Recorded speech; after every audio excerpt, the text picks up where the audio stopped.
you, it's so easy to prevent those sorts of things from happening, because usually what happens is dogs, regardless of their temperament, are acceptable, like except very young newborns, because they don't do anything. No, right? Yeah. And then they're like dolls. Yeah. Sure. And then as soon as they become mobile, they become unpredictable, right? Right. So their movements are really unpredictable. They're falling constantly. They're rough because they haven't learned how to be gentle yet. And even the most well-balanced, well-behaved dog can end up becoming reactive. Sure. Exactly, because if you put in even 2 months of work prior to your baby coming home from the hospital, then you don't have to stress about the introductions. You don't have to stress about making sure that your dog is going to end up becoming reactive, and you have all of the all of the knowledge that you need. If a situation does arise, you know how to manage it properly. Sure. And somehow it's happening. Exactly. Because you're hearing it every single day. Right, and especially with first-time parents that don't know what to expect when they're bringing a baby home, there's so much stress in those first few months between being sleep deprived and, of course, everyone knows, what that's like, and your dog ends up getting kind of lost on the sidelines.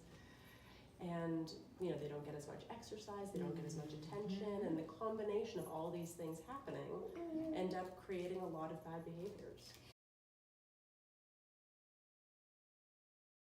And the class isn't just to prevent bad things from happening, right? Right, no. It's also to make sure that your child develops an appreciation and respect for animals from the beginning. Makes sense. That the baby and the dog know how to communicate with each other, so it's safe for them to engage.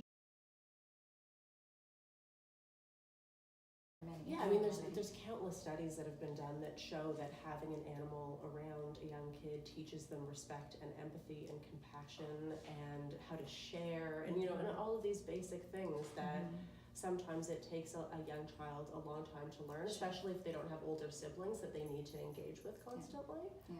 So if you're a first-time parent and this is your only baby, then having a dog in the house can really teach them a lot about themselves.